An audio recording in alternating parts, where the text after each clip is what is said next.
Hello everyone. You are on the channel Svetlana Jarashi, her guests. And our guest is Andrei Illarionov. Andrei Nikolaevich, hello. Hello, Svetlana Alexandrovna, thank you for the invitation. I am glad to be your guest. Thank you very much for finding time from your very difficult busy schedule and coming. I would like to draw the attention of listeners to the fact that today's program is a joint project of the channels of Andrei Illarionov and mine, Svetlana Gerasimova. The link to Illarionov's channels will be in the description of the video. And I really hope that if any of you are not subscribed to Illarionov's channel, although I doubt that there are such people, then you will, of course, subscribe. Andrei Nikolaevich, can I ask you a question right away? Yes. Please. Actually, that is why we meet here, to ask each other questions. Yes, in anticipation of our broadcast, well, a lot of comments were received. And here is the content of these comments. It testifies to the fact that in the heads of many people there is confusion, misunderstanding. In general, someone is going through a personal reboot. Someone is trying to prove to themselves and others that everything is fine. But Andrei Nikolaevich, it is already obvious that the Trump that we were waiting for and the real one are two very different things.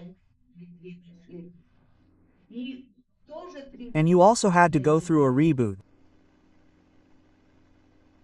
And, Svetlana Alexandrovna, let's then separate. Let's separate Trump and me. Let's start with the latter. Have I gone through a reboot? Excuse me, I have not gone through any reboot and have not changed my positions. My position was formed quite a long time ago, and it remains the same. I will remind you of my position. And this position has remained, in general, more or less unchanged for several decades. My internal principles consist of protecting freedom, economic freedom, political freedom, individual freedom, religious freedom, any freedom, the freedom of an individual. And as soon as I came to these ideas of freedom, and this was at least in the late 80s, early 90s, I have been adhering to these ideas, these principles. But really, what changes? The subject to which I relate these principles, my own, but also in life, changes. And really, in the beginning I did a lot. I am an economist by profession, and therefore I was primarily engaged in the analysis of the economic situation and the application of the principle and principles of economic freedom to economic life. Then fate worked out that I ended up in government bodies and was able to test these principles and my approaches to the actions of government.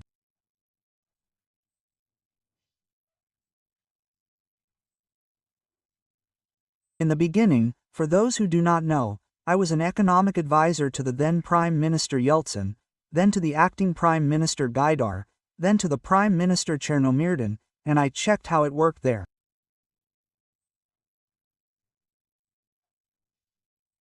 Then I left the government and applied these same principles within the framework of the work of my Institute of Economic Analysis. Then I applied these same principles as an advisor, an economic advisor to President Putin, then and now. And, besides this, besides the principles of economic freedom, such concepts as political freedom, civil freedom, individual freedom have never been alien to me. And the application of these principles to the real life that I encountered as an employee of the presidential administration, working in the Kremlin, and trying to implement them sometimes more successfully, sometimes less successfully. When this became impossible, I left there, as is known. After that, I continued my work at the Institute of Economic Analysis, then within the framework of several institutes where I worked in the United States of America, applying the same principles, without deviating from them at all. What do they continue to do now? The fact that the life around us and me, including life, is changing. And the people who attract our attention, both mine and our society, are changing their positions. does not change my principles and does not change my attitude to what they do.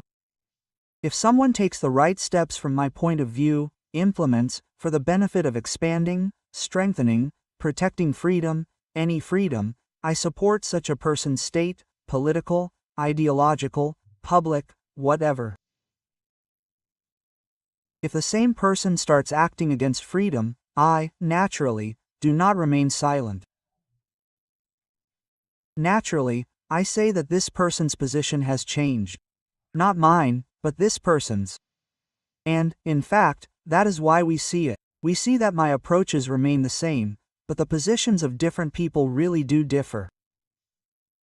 Here's one of the commentators who wrote to me, I saw it in the comments here, said that it is an interesting position, if we are talking, for example, in relation to the Russian-Ukrainian war and in general to the position towards the aggressive policy of the current administration, the current authorities of Russia.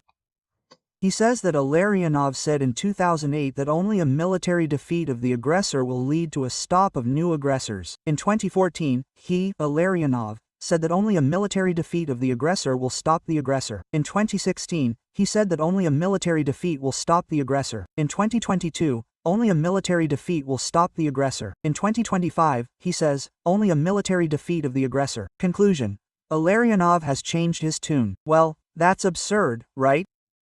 Therefore, let us repeat once again, this concerns both the principles of freedom in general and the specific application of these principles in relation to what is the most important topic, the most important problem, the most important crisis in our modern life, the aggressive policy of the current Russian regime.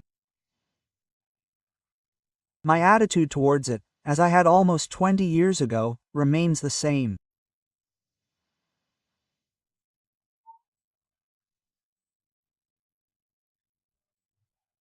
And the fact that individual government officials, including the Donald Trump you mentioned, differ in periods, well, recently, I had to devote at least a dozen materials there, maybe even more, and discovering, identifying, describing and analyzing why in different periods of this person's life, when he was outside the state power of the United States of America, in power in the United States of America during his first term, then again outside the state power, then now again in state power.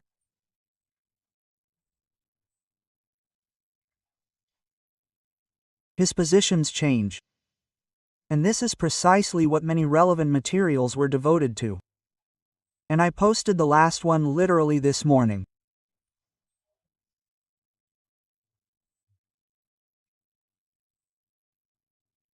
And I can promise you, dear Svetlana Alexandrovna, as well as our viewers and listeners, that I will continue to do this, and there will be more materials offering my vision of what happened and why, and the position that was demonstrated by the same Trump during his first term, the position that he repeatedly spoke about during the election campaign and during the Russian-Ukrainian large-scale stage of large-scale Russian aggression against Ukraine from 2022 to 2024, was one thing, and after he ended up in the White House, especially after the inauguration, on January 20th of this year, this position turned out to be completely different.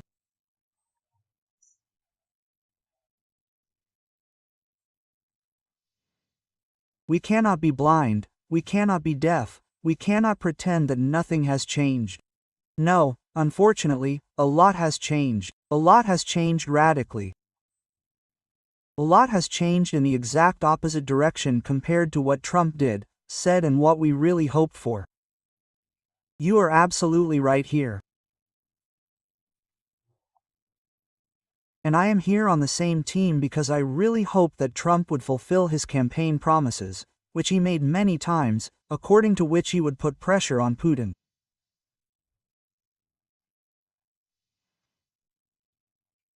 He said that he was going to, or threatened to, at least hit Moscow with missiles in order to prevent Putin's aggression against Ukraine.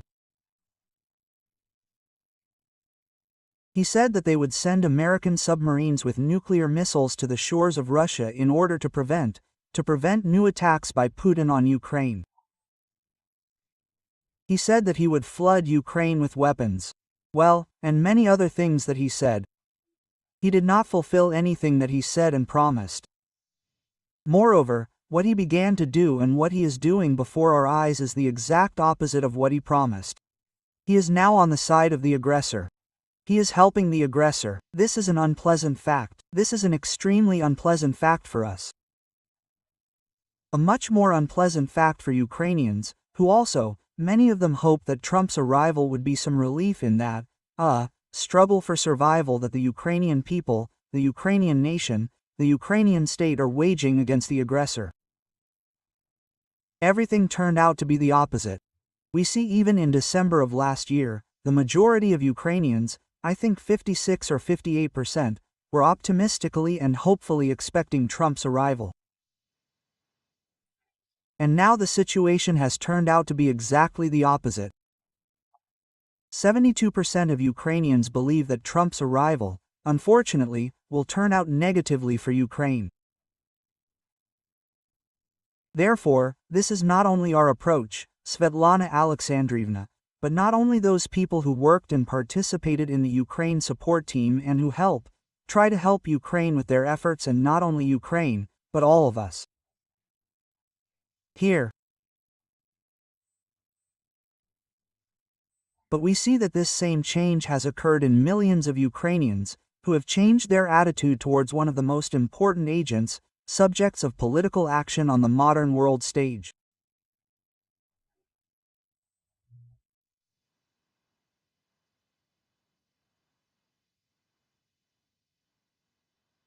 You have made your speech, yes, as I understand it. Well, this is not a speech, this is an answer to your question. I will finish and listen to you carefully. I understand. I got a little carried away. I see how many questions there are in the chat, but I do not ask them. I have enough of my own. So, Andrei Nikolaevich, why, how did this happen? You and I worked on the same team for 3 years during this entire war, and everything was clear. Putin is an aggressor. The war can end when the aggressor's troops are on the borders of 2014, and America should and can give Ukraine more weapons. Land-use is needed.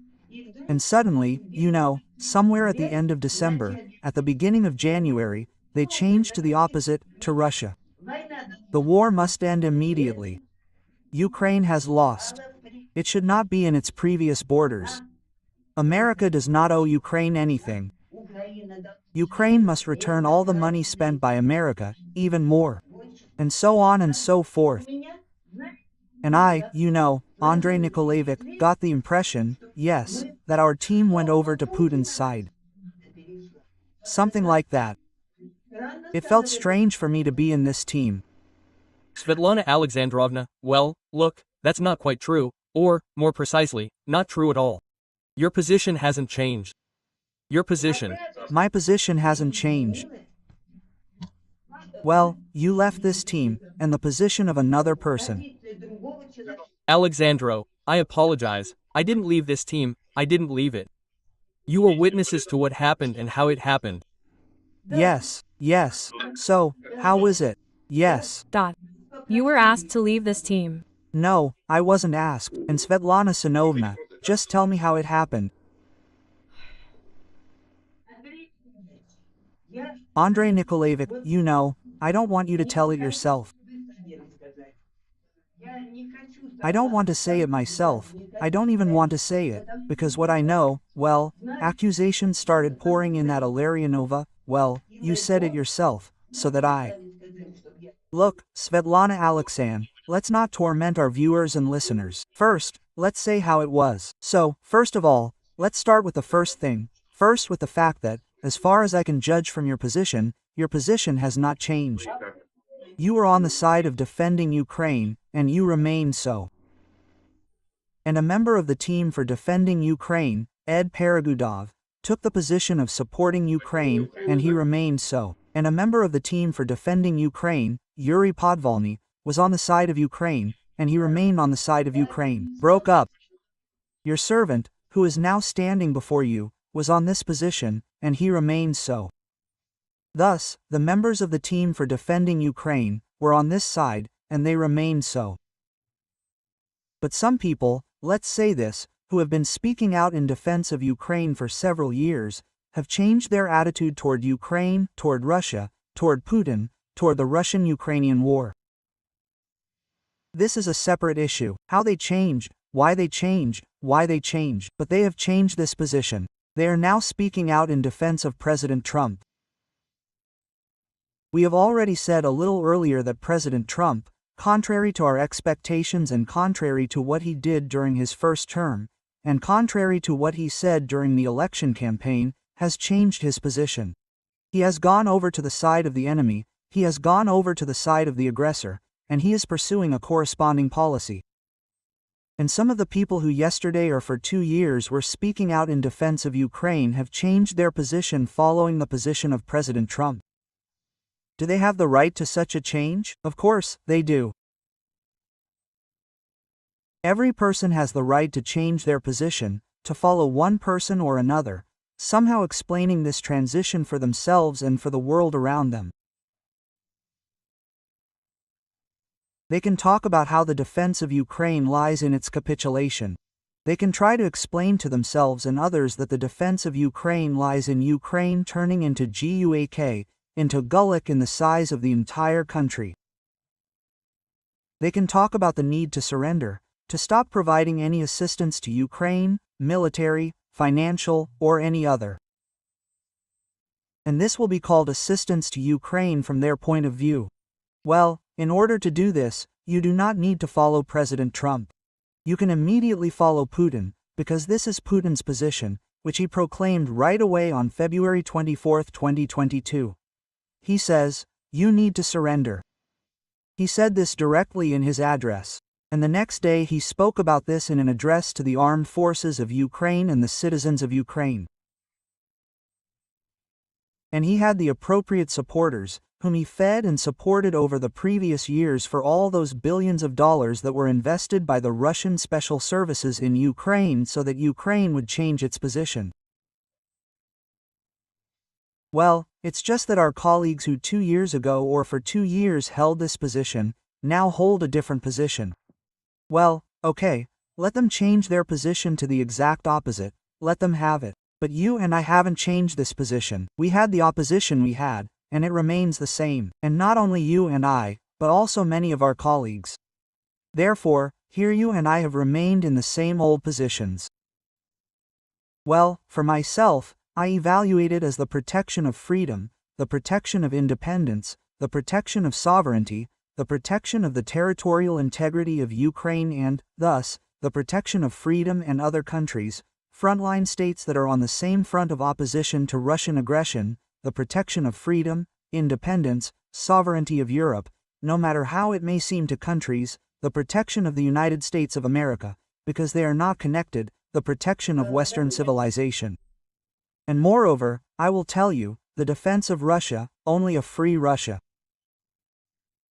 Not the authorities of today's Russia, but the defense of a free Russia rests on and flows from the defense of a free Ukraine and a free Europe. Because without a free Ukraine, without a free Moldova, without a free Georgia, without a free Baltic state, without a free Europe, it is very difficult to build a free Russia, and perhaps even impossible. Therefore, in this case, our positions have not changed in any way, they remain the same. We hold the same position. Well, as for the latter topic, which we touched on there a little, and let's just say it this way, I have not left any team. I was excluded from this team. You know this well. Those members of the team know this well. And at that moment, when one of the members of our team turned to another member of the team with the question, "So, the ethical principles that the team has adhered to over the past 3 years no longer apply to me?" The answer of another team member concluded, "No, they are no longer used." In order to prove this, I am excluding this team member from this chat. Well, you have seen all this, you know all this. Yes, I know something else too. Andrei Nikolaevich, yes, that in the chat, when you were already excluded from there was a discussion about you being bought off by the Democrats together with Ukraine. Each, as I understand it, gave you $1 million. And for 2 million you, in general, agreed to go to that side, to the other. Well, with me it is simpler. I was not bought, I just went crazy. This is all from the team members with whom we worked. Svetlana Alexand, should we discuss this nonsense on air and occupy the attention of our viewers and listeners not only with discussion, but even with repetition of all this stupidity? Let's move on to something serious. We will leave all this nonsense to those who do it. Let them do it and poison the minds of their viewers, listeners and their own. Let's move on to serious questions. Let's get to serious questions. Here's a serious question. 100 days of the first presidency of President Trump are coming soon. And with what successes is Comrade Trump approaching his 101 days?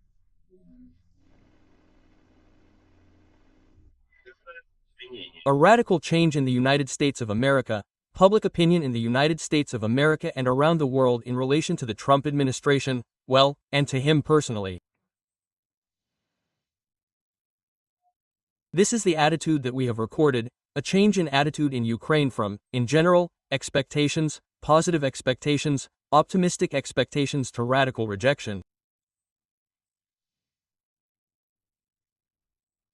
And what happened in Ukraine and on the part of Ukrainian citizens a little earlier, because they encountered this earlier, and now, especially after those decisions that have now already been made in relation to or tried to be made in relation to the so-called tariffs, that same tariff trade war that was declared on almost the entire world.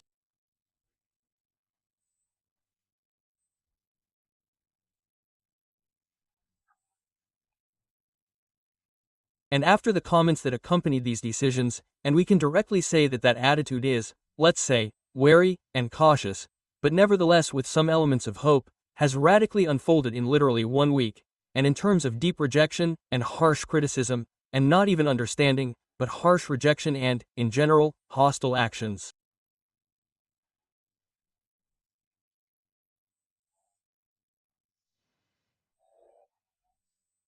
And one can simply be amazed at how much it was possible to destroy in a short period of time the capital of trust that millions, tens, hundreds of millions of people around the world had. And how was this capital destroyed? We know that the value of $11 trillion was destroyed on the stock markets. It has recovered a little over the last couple of days, but this is the capital that can be measured in money. But there is another capital. There is the capital of trust, which is difficult to measure in money or any quantitative parameters. But this capital was not just undermined, it was destroyed. And I am not sure whether it will be possible to restore it. In the remaining, how many 45 months of work from the administration?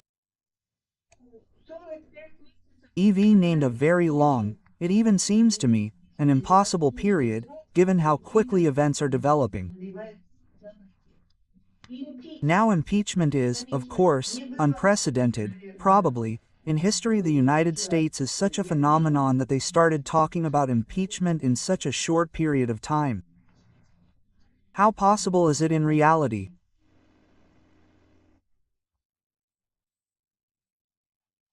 Well, based on the Constitution of the United States of America and legal practice before the change in the composition of Congress, and this seems unlikely, although the Republicans are not as disciplined in this regard as representatives of the Democratic Party.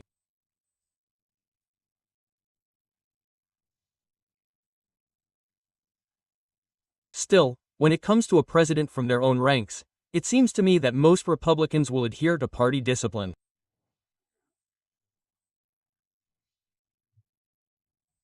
Although, if the kind of actions that we have seen over the past week continue, I do not rule out the possibility that some Republicans, and, on the most important issues, including the issue you are asking about, may change their position. By the way, on some of them, they have already begun to change these positions and will begin to vote with the Democrats. And then what you are talking about will really become, instead of an abstract possibility, a real scenario that both the United States of America and the surrounding world will have to face. Trump does not have a special folder, like Putin. He brings Putin all the most important things in a folder. And he knows Trump about what is happening around him. Or there's the great genius Trump and all the rest of the small fry called humanity. It is somehow unnatural. Andrei Nikolaevich, you know, Svetlana, I have not worked with Mr. Trump and have never worked in the American administration and have never intended to work in the American administration and do not and will not work in the American administration. Therefore, I cannot say what is done there, how they do it, but I have some ideas about how it happens, judging by the huge flow of information that has poured out on all of us over the past 90 days. That is why I can say this, but, taking this opportunity, I want to say that the idea of how Putin works with information that you just mentioned does not correspond to reality. Well, at least at the time when I was in the presidential administration and saw how Putin works, this picture does not correspond to reality.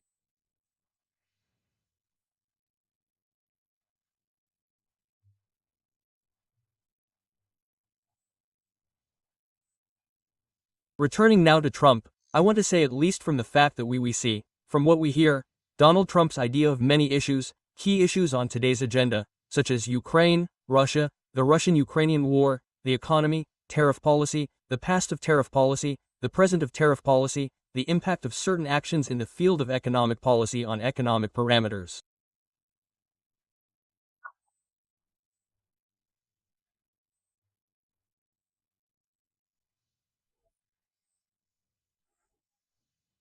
And Mr. Trump, let's say, to put it mildly, has a deeply distorted idea. And I allowed myself to use the term, he is a prisoner of false concepts.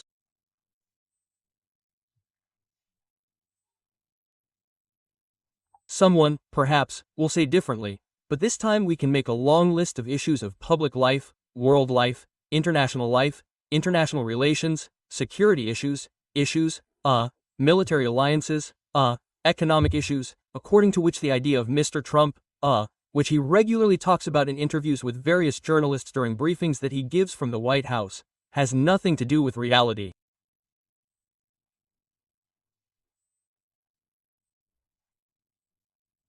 And this, of course, raises very serious concerns, and for everyone who follows the basis on which the most important decisions are made.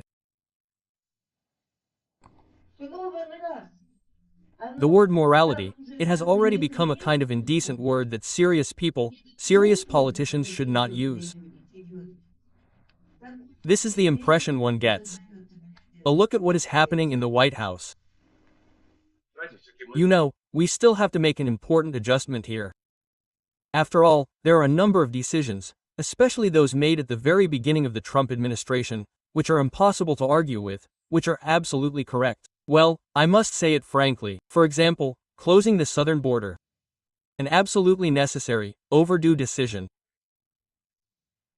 A decision due to the failure to make which, according to various estimates, 10-11 million, maybe more illegal immigrants entered the territory of the United States of America during the term of the previous President Biden.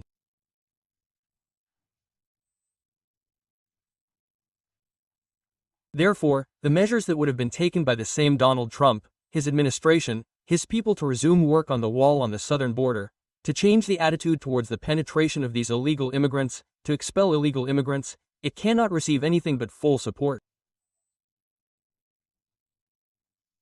And, in fact, we have always talked about this. That is exactly what Trump has been doing since the very first day, since the very first hour, even since the very first minutes of his, tenure. There are many steps to restore order and safety on the streets of American cities, to protect the police, which has been attacked, including by illegal immigrants, and various bandits of various kinds, including these mafia groups, and so on. Again, this evokes full support. And the steps of the Trump administration against dominance, not just dominance, but totalitarian imposition in the education system of the United States of America, the so-called DEI, diversity, equity, inclusion or identity, the policy of multiculturalism, the closure of culture, and so on.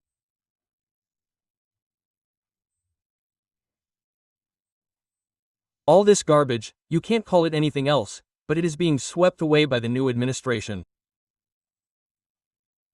Again, such steps cannot but be supported.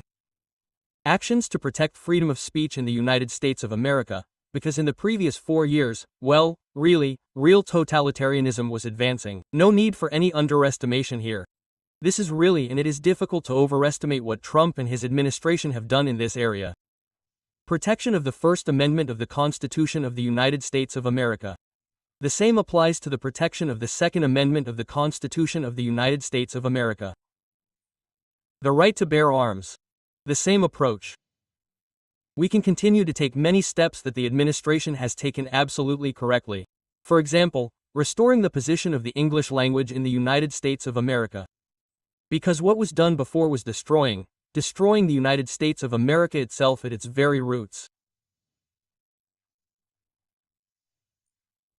Therefore, while paying tribute to the criticism that you and I are expressing here now together, or each of us separately expresses, or someone else expresses against the Trump administration and Trump personally, at the same time we cannot close our eyes and not see the positive things that this administration has already done and continues to do. And here we are faced with one very important psychological problem. A psychological problem that many of our viewers, by the way, many of our colleagues, are faced with.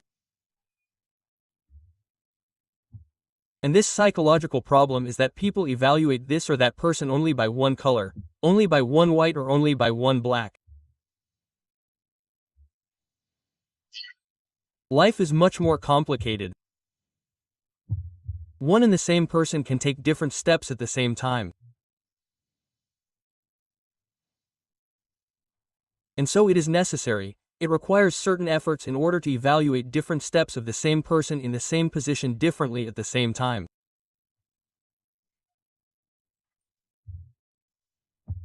These steps really expand, using, my own language, expand freedom, ensure security, strengthen the well-being of both Americans and, frankly, citizens of many other countries of the world. But these steps destroy freedoms, undermine well-being, limit the security of those same citizens, and so on.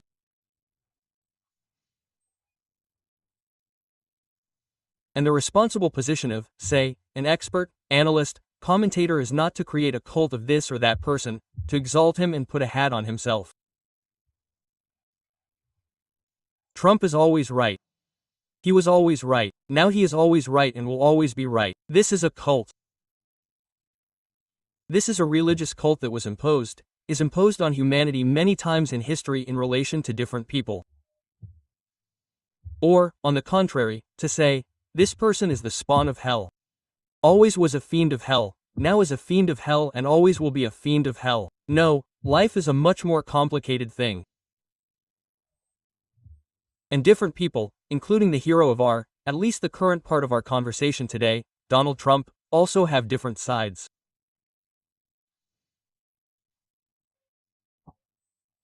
Well, at least I attribute to myself, responsibility is to note everything right, what he does, how he helps the Americans, if he helps the Europeans, Ukrainians, and someone else. And how he undermines their positions, starting with the Americans and ending with others, at the same time. And this position is not called changing your shoes, not changing your position by 180 degrees. This position is called analysis. Analysis of what is happening in the world. This is what I did, am doing, and hope to do in the future. I understand. From what you said now, you said a lot of positive things about Trump.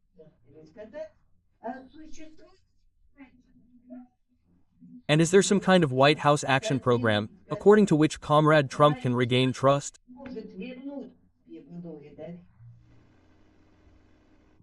Well, this is his question first of all. He should take care of this and worry. But we see, look what happened even in relation to the last decision to increase tariffs. What was it made? How much has passed? 4 days or 5 days? And this decision that he made and then, sort of insisted on, which he changed, he essentially retreated.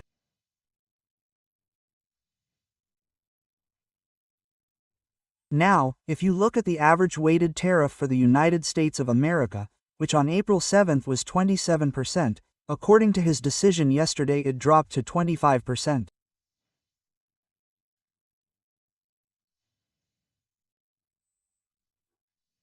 It is still gigantic, incredible compared to what it was before April 1st or there before April 2nd, it was, well, if you believe the official data of American statistics, 2.5%, a little more than 2.5%. That is, of course, it is 10 times higher than what it was, just 10 days ago. But it is a decrease compared to what it was just a few days ago. What does this mean? This means that shock, blow, and what the administration received as a result of the catastrophe on the stock markets, on the economic situation forecasts, and had its effect as a result of the administration Trump himself revised his own decisions. Despite everything that they said about this and how they commented. That is, we see that some reaction is still present. That is, there are, like receptors that perceive signals from the outside world. But the signal, well, just what kind of strength should this signal be? That is, you need to lose $11 trillion in order to start revising your erroneous decision. And unfortunately, in relation to the Russian-Ukrainian war, where not trillions of dollars are lost, but thousands of people are dying, about whom the same Trump regularly talks, but for the salvation of whom, for the protection of whom Trump has not yet done anything. So far, everything he does only helps the aggressor kill people. And his action, his approach in this regard not only does not stop the killing, but on the contrary, aggravates it, helps the aggressor continue these killings. Therefore, once again we will say, that in one case we saw his reaction, and he retreated. And in another case, which, frankly speaking, from my point of view, is more important, because it concerns people's lives. Billions and trillions can theoretically be restored. People's lives cannot be restored. And for me, at least, you talked about morality, but this moral position is that people's lives are much more important, and in comparison with any number of trillions of dollars. And I would like to see the Trump administration, regardless of whether he has such a program or not, change its attitude. And Trump, first of all, would change his attitude towards the Russian-Ukrainian war in order to really save people's lives. The lives of people who have become victims of this aggression. And in order to save the lives of people who have become victims of this aggression of yesterday, today, tomorrow, it is necessary to do what Trump promised many times during his election campaign. He promised to pursue a policy of a doctrine called peace through strength. So far, he is pursuing a policy, peace through weakness, peace through the capitulation of Ukraine, peace through friendship with Putin and the aggressor. This directly opposite doctrine that he is pursuing now needs to be turned around 180 degrees. When Trump does this, then he will hear, in particular from me, and perhaps from someone else, restrained words of support for the fact that he has changed his position and is truly in favor of preserving the lives of thousands and tens of thousands of people. Trump has recently been compared to Gorbachev in the sense that Gorbachev successfully destroyed the USSR, and Trump will destroy the United States. How justified is this comparison? No, I completely disagree with this. Why? Well, these are completely different figures, and different in their views, positions, behavior. They have nothing in common. Well, I must say outright that Gorbachev's responsibility for the collapse of the Soviet Union is zero. Well, it's just a myth that was spread by the USSR State Security Committee and the corresponding propagandists in order to, so to speak, cover up their own enemy. Well, let me remind you, if we speak literally, who signed the agreement in Belovetskaya Pushcha on the dissolution of the Soviet Union. But Gorbachev was not there. And who carried out the most important operation that began the process that led to Belovetskaya Pushcha, that is, the August 1991 putsch, the State Emergency Committee headed by Comrade Yanayev and the main organizer Khrushchev. Was Gorbachev there? No, he was not. What relation did Gorbachev have to all these actions? None. Therefore, this, I will say again, is a myth spread, launched, by the Soviet Special Services, then renewed, spread by the Russian Special Services to denigrate their political, ideological opponent Gorbachev. Yes, indeed, this is so. Yes, but it has nothing to do with real events. As for Trump, these actions really led to very serious economic problems, primarily in the United States of America. Will lead to more, because, unfortunately, these decisions will not remain painless. They will lead to a significant increase in the rate of inflation in the United States of America, to a reduction in industrial production, that is, to actions, to results that are directly opposite to those that Trump spoke about and for the sake of which he allegedly took these actions. That is, the actions will be directly opposite, that is, the results will be directly opposite to what he did for the sake of. But this will not lead to the collapse of the United States of America. Yes, there will be an economic crisis. Well, there was the Great Depression of 1929 to 33, which was aggravated, in particular, by the adoption of the protectionist tariff of 1930. Well, in this sense, there really are analogs.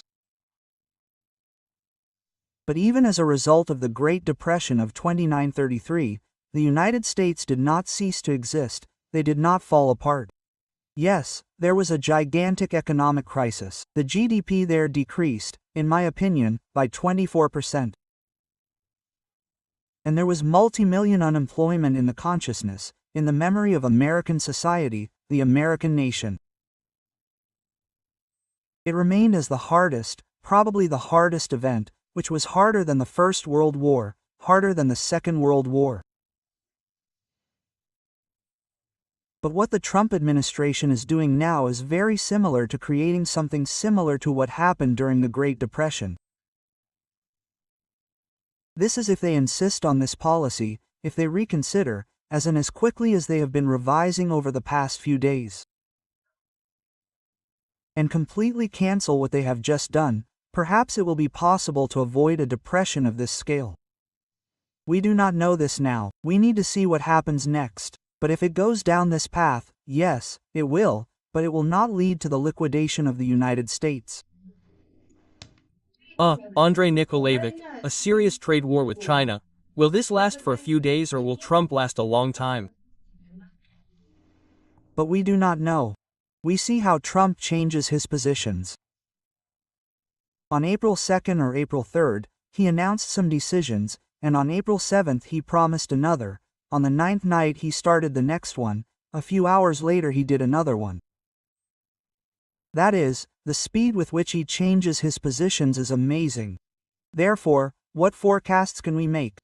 What can he do? He says, well, he promised everyone, all those who, you see, received the corresponding declarations on tariffs, he says, now negotiate with us. Here, 75 countries, according to their declarations, declared their readiness to start negotiations, and literally a few hours later he said, now all this is reset to zero and now there is a single tariff of 10%.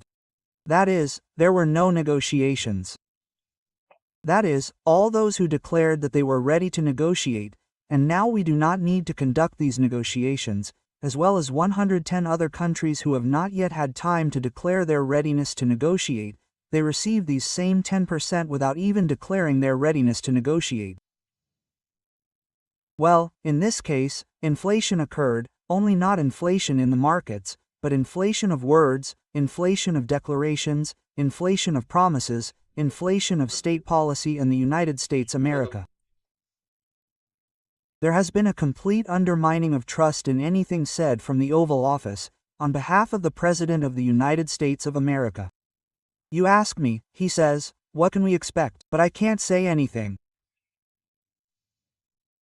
And no one can say anything, because of the degree of irresponsibility with which not just words are spoken, but decisions are made on which the fates of tens, hundreds of millions, billions of people depend, as a result of which trillions of dollars of property, so to speak, valuables disappear, and then they are restored. And individual citizens, as was announced there today, and, in the Oval Office, they earn billions on this, it seems, right? Now I will not say now, here he pointed to some people there. He knows better who earns and who does not, but all this totally undermines trust in any words, in any steps coming from the White House. Everyone will simply think, wait, but if they made this decision, then maybe after some time they will cancel it. Quote, Andrei Nikolaevich, the broadcast is coming to an end. And I want to ask the last question from the chat. It is not even entirely political, just as you understand me. For example, I have been friends with Yuri Tabak for many years, and I want to find some justification for his position.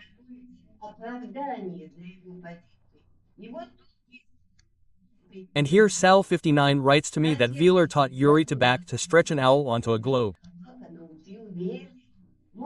Maybe it was just a bad environment that influenced the copying. Alexandra, I think that adults should not discuss personal issues at all. This is a subject for discussion by those same adults. If they remain adults, they will resolve them accordingly. And you and I will leave our broadcasts for our viewers in order to discuss issues of public interest. I had no doubt that you would answer exactly like this, because you never discuss personalities. And this is a huge plus for you. Andrei Nikolaevich. Well, thank you all. Whoever has not put a like, put it. Who is not subscribed to Illarionov's channel, subscribe. Andrei Nikolaevich, I hope that from time to time, even if very rarely, you will come to our channel. You are very much loved here. Thank you, Svetlana Alexandrovna, for the invitation. Thank you for the interesting conversation. I hope it was interesting to both our and your viewers. Until next time. Until next time. End of broadcast.